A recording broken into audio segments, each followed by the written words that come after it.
শোনো বৌমা, আমার ছেলে কিন্তু তেল ঝাল মশলা বেশি খেতে পারে না। সেই বুঝে আজ থেকে রান্নার দায়িত্ব তোমার। সকাল 8টায় ছেলে বেরোয়। আমি এতদিন ওর টিফিন ঠিক সময় করে ওকে খাইয়ে অফিস পাঠিয়েছি। আজ থেকে সংসার তোমার। সব তোমার মতো করে টাইম মেনে করো। ছেলেকে না খেয়ে যেন অফিস না যেতে হয়। আর শুনে রেখো, আমার ছেলে ওই বড়ই হয়েছে, ওর ছেলে মানুষই যায়নি। জলটাও মাকে এগিয়ে দিতে হবে, তবে খাবে। তাই আজ থেকে আমার ছুটি। ওর সময় মতো ওকে সব কিছু এগিয়ে দেওয়া। অফিস যাবার সময় গেঞ্জি, জাঙ্গিয়া, ওয়ালেট, বেল্ট, রুমাল সব এক জায়গায় করে রাখবে, নইলেই রণমূর্তি। মনে থাকে যেন।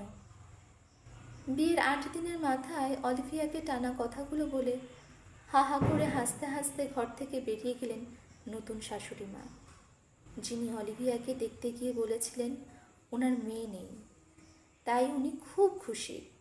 আজ থেকে ছেলের পাশাপাশি উনি এক মেয়েরও জননী। আজ থেকে উনি অলিভিয়ার দ্বিতীয় মা।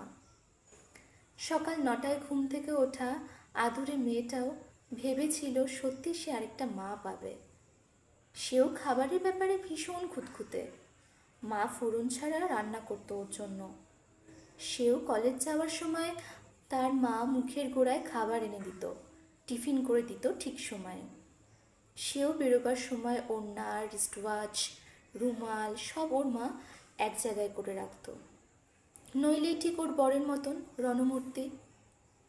তবে আজ হঠাৎ করেই 8টা দিনের ভেতর মেয়েটার সব অভ্যেস তো বদল করতেই হবে।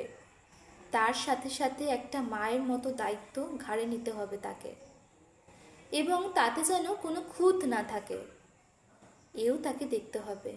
মাথা কাজ করছিল না অলিভিয়ার। কি করে কি করবে কিছু বুঝে উঠতে পারছিল না। কাকে বলবে, কার থেকে পরামর্শ নেবে, কী বা বলবে। এসব ভাবতে ভাবতে সেই রাতে মাথা ভরা চিন্তা নিয়ে ঘড়িতে ভোর 5টায় অ্যালার্ম দিয়ে বালিশে মাথা রাখল অলিভিয়া। পরদিন চোখ খোলা মাত্রই ধড়ফড়িয়ে মোবাইলে চোখ রাখতেই চক্ষু চড়ক গাছ। সকাল 9টা। বিছানা থেকে এক লাফে নামতেই সামনে দাঁড়িয়ে তার স্বামী অনিরুদ্ধ। তুমি অফিস যাওনি? নিশ্চয়ই বেরোতে পারোনি আমার জন্য। বিশ্বাস করো, আমি অ্যালার্ম দিয়েছিলাম, কিন্তু কি যে হলো শুনতেই পাইনি। কি মরণ ঘুম ধরলো আমার। ইস! থাক, মার ঘরে চলো, কথা আছে। অলিভিয়ার সারা শরীর ঠান্ডা হয়ে এলো। নতুন এক পরিবেশে পাশে যেন কেউ নেই। খুব ইচ্ছে করছিল তার মায়ের আঁচলটা শক্ত করে ধরতে, তাতে যেন একটু জোর পেত সে। কিন্তু মা তো অনেক দূরে। কিছু ভাবার আগেই কি হলো, চলো। শাশুড়ি মা মুখ চুন করে বসে আছেন। অনিরুদ্ধ ঢুকলো, পিছন পিছন অলিভিয়া। সবাই চুপ, কেউ কোনো কথা বলছে না। অলিভিয়া বলে উঠল, মা, আমি অ্যালার্ম দিয়েছিলাম, কিন্তু। অলিভিয়ার কথা থামিয়ে অনিরুদ্ধ বলে উঠল, অ্যালার্ম আমি অফ করে দিয়েছিলাম। হ্যাঁ, আমি। গতকাল তোমাদের কথোপকথন আমার অনেকটা কানে গেছিল। মা, অলিভিয়া আমার থেকে 4 বছরের ছোট। আমি তোমার কাছে সেই ছোট আছি, কিন্তু অলিভিয়া কি করে তাহলে বড় হয়ে গেল বলতে পারো?